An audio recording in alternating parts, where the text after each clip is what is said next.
Bab tambahan, jika kamu tidak membunuh, itu sudah selesai. Pembunuhan instan. Tindakan tiba-tiba dari Milo yang membuat semua orang di arena terpaku seperti patung. Bunuh orang begitu saja. Shirley, yang juga terkejut, menatap dengan mata bulat, matanya penuh ketakpercayaan. Dia terkejut tak hanya karena Milo yang dengan mudahnya membunuh tanpa ampun, tetapi juga terkejut oleh kekuatan sejati Milo yang. Perlu diketahui, Tuan Muda Mo ini adalah seorang master tingkat Grandmaster. Dan dia benar-benar dibunuh begitu saja. Bukankah Milo yang dianggap sebagai orang yang tak bisa berlatih, seorang sampah? Namun, saat orang-orang terkejut, Milo yang sudah berjalan ke mayat Tuan Muda Mo dan dengan sangat terampil, dia melepas cincin penyimpanan di tangannya, lalu memasukkannya ke dalam saku. Orang-orang. Milo yang tiba-tiba menatap Shirley di samping, dan saat Shirley melihat ke arahnya, wajahnya tiba-tiba berubah dan dia mundur beberapa langkah secara refleks. Pada saat ini, dia merasa seperti pusaran air dalam hatinya karena kenyataan yang dia hadapi memberitahunya bahwa Milo yang bukanlah sampah, bukan hanya bukan sampah, tetapi juga memiliki kekuatan yang sangat menakutkan. Milo yang menatap Shirley dengan mata yang tenang dan menakutkan. Adik Yu, ada sesuatu yang tak ku mengerti, kita tak punya dendam satu sama lain, mengapa kamu menyuruh Tuan Muda Mo ini untuk mencoba menipuku? Shirley cepat berkata, Milo, jangan salah paham, tindakan Tuan Muda Mo ini tak ada hubungannya denganku, semuanya adalah perbuatan pribadinya. Milo yang terus menatap Shirley, tanpa bicara. Shirley merasa ketakutan di dalam hatinya, karena dia merasakan tekanan yang menakutkan, tekanan yang tak terlihat membuatnya merasa seperti tenggelam di dalam air. Namun, pada saat itu, Milo yang tiba-tiba menarik kembali pandangannya dan dengan tenang berkata, Nona Shirley, mari kita akhiri masalah ini di sini. Setelah mengatakan itu, dia berbalik dan pergi. Melihat situasinya, Shirley tiba-tiba merasa lega, seolah sebuah beban besar telah dicabut dari dadanya.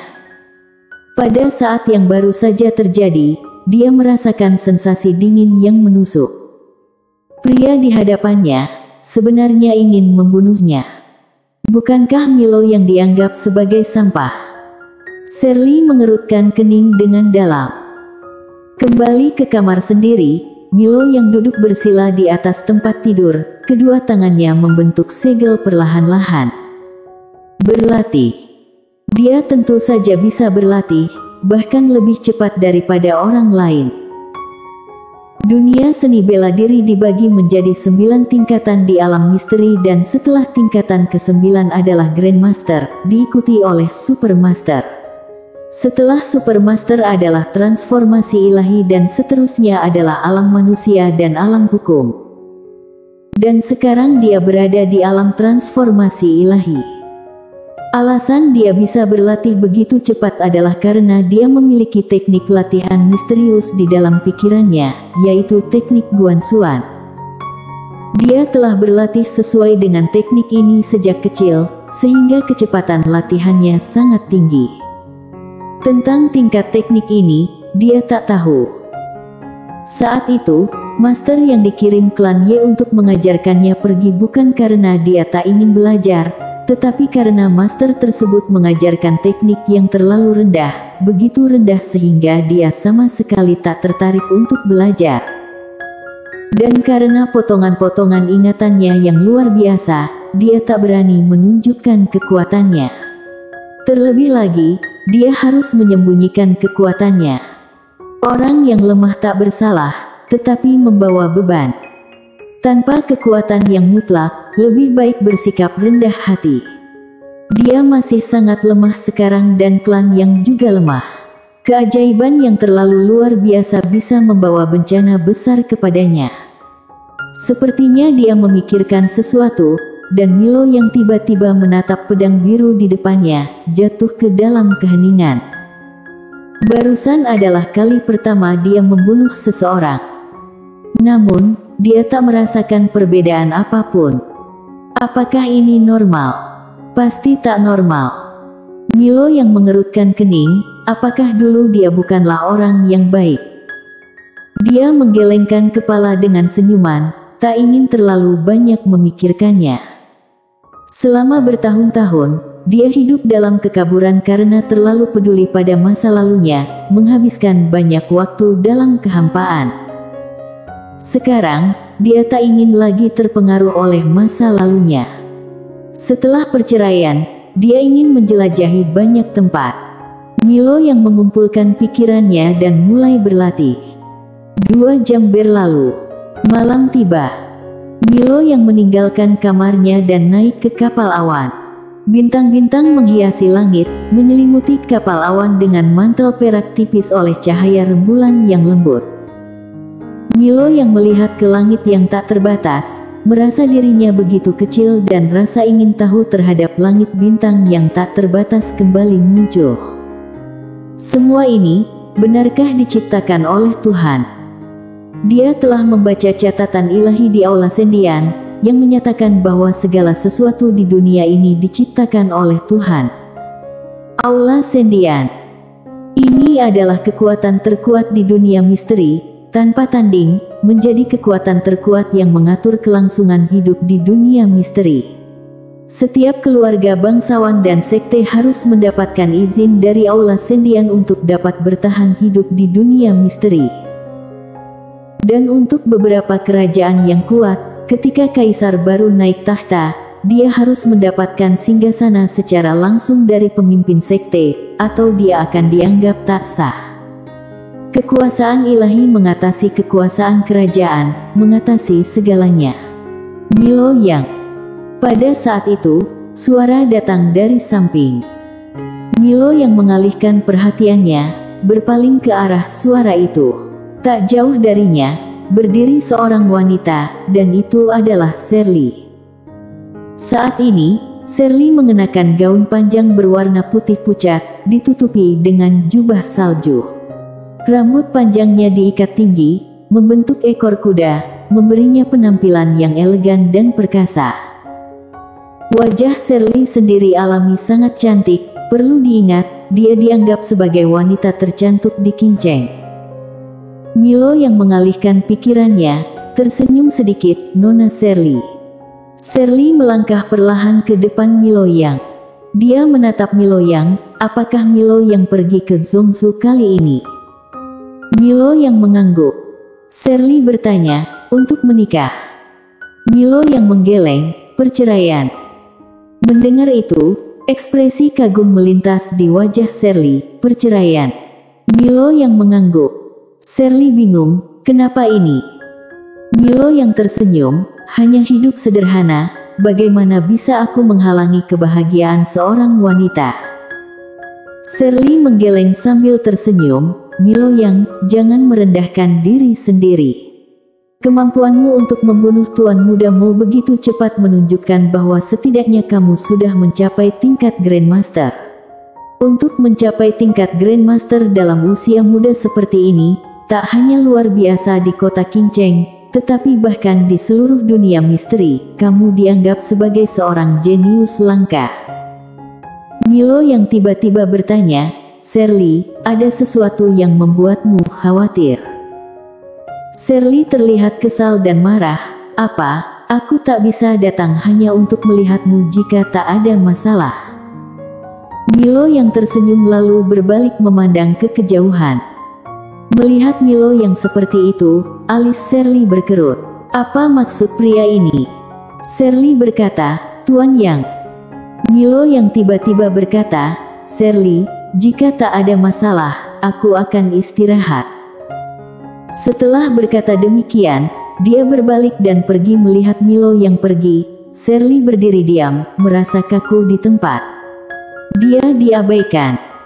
Di masa lalu, dimanapun dia pergi, tak pernah kekurangan pria yang memujinya dan berusaha menyenangkannya. Selama dia menggunakan sedikit strategi, para pria itu akan dengan senang hati melakukan apapun untuk mengesankan dirinya. Tapi pria di depannya tampak acuh. Shirley tertawa kecil. Apakah ini sedang bermain sengaja mengendurkan satu langkah agar pihak lain tunduk? Selama bertahun-tahun, sudah banyak pengagum dan dia telah melihat berbagai taktik pendekatan, termasuk bermain sengaja mengendurkan satu langkah agar pihak lain tunduk. Bibir Shirley melengkung sedikit, menarik. Milo yang tak memiliki pikiran khusus tentang Shirley. Mereka tak banyak berinteraksi, tetapi berdasarkan insiden dengan Tuan Muda Mo, jelas bahwa wanita ini tak boleh dianggap enteng. Alasan Tuan Muda Mo menargetkannya mungkin untuk mendapatkan perhatiannya. Dia bisa menghentikannya, tetapi dia tak ikut campur, membiarkan Tuan Muda Mo menargetkannya. Setelah kematian Tuan Muda Mo, dia segera menjauh darinya. Wanita seperti itu, dengan sifat dingin dan karakter yang meragukan, bukanlah orang yang ingin dia asosiasikan. Pada saat itu, pedang biru gaib tiba-tiba bergetar sedikit dan kemudian menghilang. Hilang lagi. Milo yang bingung, kemana biru gaib pergi kali ini? Misterius. Tanpa banyak berpikir, Milo yang melanjutkan kultivasinya. Keesokan harinya, saat Milo yang bangun, pedang biru gaib telah kembali. Milo yang melihat pedang itu dan berkata, "Pedang biru gaib, bisakah kamu memberitahuku kemana kamu pergi?" Dia benar-benar penasaran. Pedang biru gaib bergetar sedikit, seolah-olah mencoba mengungkapkan sesuatu. Setelah berpikir sejenak, Milo yang menunjuk ke tanah, "Tuliskan." Pedang biru gaib terbang ke tanah dan mengukir huruf, "Meminjam," yang besar. Milo yang mengernyitkan kening, "Apakah kamu mengatakan bahwa seseorang meminjammu?" Pedang biru gaib bergetar sedikit. Ekspresi Milo yang menjadi gelap. Tidakkah dia punya pedang sendiri? Mengapa dia selalu meminjam milikku? Pedang biru gaib tetap diam.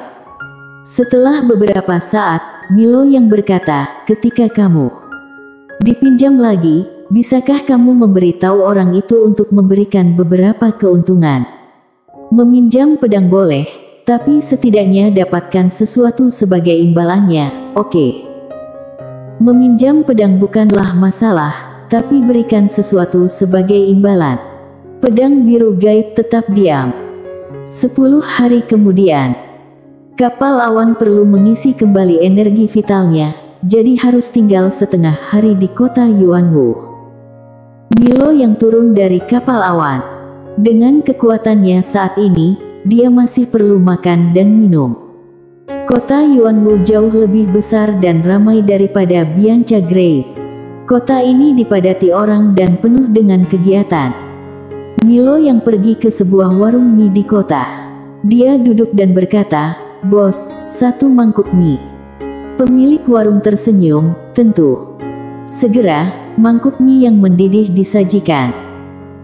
Milo yang sedang bersiap untuk makan, tetapi pada saat itu, angin harum menerpa, Milo yang menengadah, dan seorang wanita sudah duduk di hadapannya.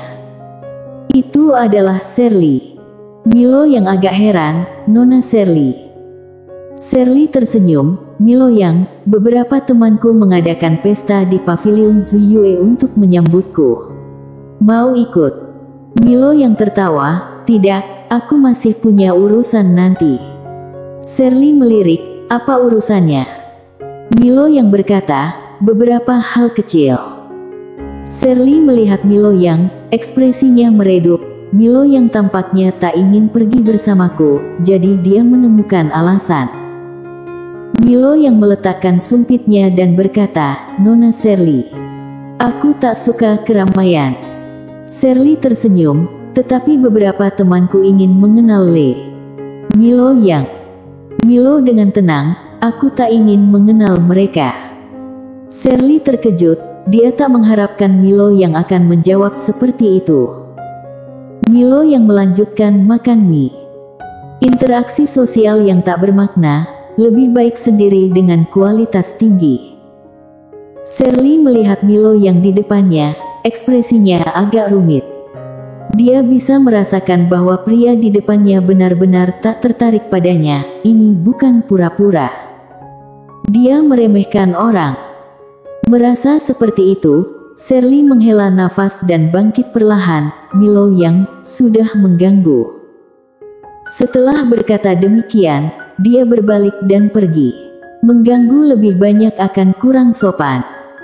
Setelah Milo yang selesai makan mie, dia juga bangkit dan pergi. Setelah membeli beberapa barang keperluan hidup di kota, dia kembali ke kapal awan, dan dia menemukan bahwa Shirley juga kembali ke kapal awan. Milo yang agak bingung, bukankah dia akan pergi ke pesta?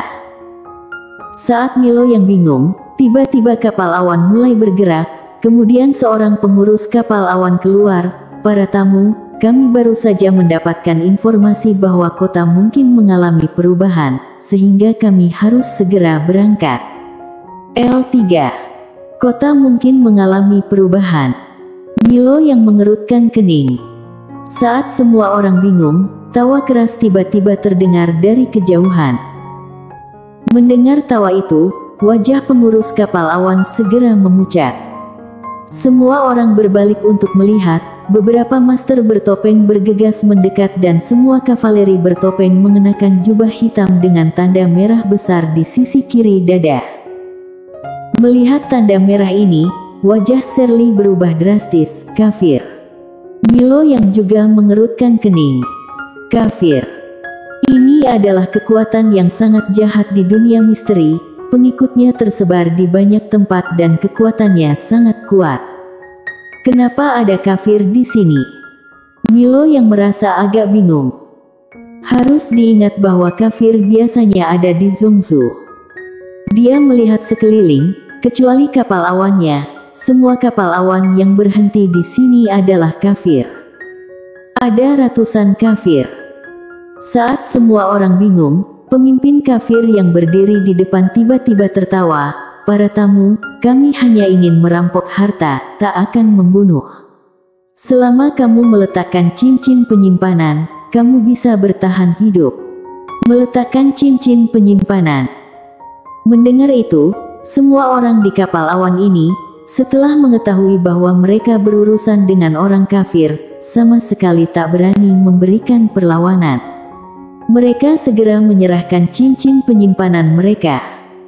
Dibandingkan dengan harta, tentu saja nyawa lebih penting. Melihat semua orang dengan patuh meletakkan cincin penyimpanan, pemimpin kafir itu tersenyum lebar. Orang-orang ini sangat patuh. Selama meletakkan cincin penyimpanan dan tak membunuh, mereka benar-benar percaya. Lucu. Tapi mereka tak tahu bahwa ada pepatah yang mengatakan bahwa rumput harus dicabut hingga akarnya. Setelah semua orang patuh meletakkan cincin penyimpanan mereka, puluhan anggota aliran sesat segera mendekat untuk mengambil cincin penyimpanan. Ketika beberapa anggota aliran sesat mendekati Milo Yang dan Shirley, Shirley juga menyerahkan cincin penyimpanannya. Namun, saat menyerahkan cincin penyimpanan, dia memutar kepala untuk melihat Milo Yang, seolah-olah berharap akan sesuatu. Namun, Milo Yang juga dengan jujur menyerahkan cincin penyimpanan. Melihat adegan ini, Shirley menyipitkan mata. Apakah dia sedang mengharapkan sesuatu? Namun, pemimpin kafir itu, setelah menerima cincin penyimpanan dari Milo Yang, mengarahkan pandangannya ke pedang biru gaib yang dipegang Milo Yang. Pemimpin kafir itu menunjuk pedang yang dipegang Milo Yang, dengan arti yang sangat jelas. Milo Yang melihat pedang biru yang dipegangnya, lalu berkata, pedang ini tak bisa. Orang sesat itu mengerutkan mata, ingin pedang atau ingin hidup. Milo Yang memikirkan sejenak, lalu berkata, keduanya. Setelah mengucapkannya, dia dengan lembut menekan ibu jarinya. Ses. Cahaya pedang berkilau dan kepala sesat yang berdiri di depannya masih belum bisa merespons ketika terlempar ke udara. Semua orang terpaku. Setelah menghancurkan sesat yang pertama, Milo yang tak berhenti. Dia melangkah maju dan dengan satu gerakan, kepala sesat yang lain terlempar. Darah menyembur seperti pancuran. Para sesat yang tersisa akhirnya sadar, tetapi ketika mereka hendak melawan, Milo yang meluncur maju dan tiba-tiba berada di depan salah satu sesat. Dalam waktu kurang dari 10 napas, semua sesat di atas kapal awan itu telah kehilangan kepala mereka dan darah mengalir ke lantai, menciptakan pemandangan yang sangat mengerikan. Di atas kapal awan, orang-orang menatap Milo yang dengan keterkejutan dan ketakutan. Setelah membantai sesat-sesat itu, Milo yang mengambil cincin penyimpanan mereka. Namun, dia tak mengambilnya untuk dirinya sendiri. Sebaliknya, dia mengembalikannya kepada orang-orang di sana. Mendapatkan kembali apa yang telah hilang, orang-orang di kapal awan itu merasa sangat bersyukur. Milo yang kemudian meninggalkan kapal awan dan menuju ke kapal awan lain yang jauh. Melihat adegan ini, Shirley berkata dengan gemetar, "Milo yang, apa yang akan kamu lakukan?" Milo yang tersenyum sedikit, berbalik, dan menunjuk ke sesat di kapal awan jauh, matanya perlahan menjadi dingin. "Bunuh semuanya. Tidak membunuh jika tak perlu. Namun, jika memutuskan untuk membunuh, maka sampai tuntas. Jika tak ada alasan yang membutuhkan dendam, maka ia memilih untuk memberantas akar rumput. Jangan memberikan kesempatan bagi musuh untuk membalas dendam." Bersambung.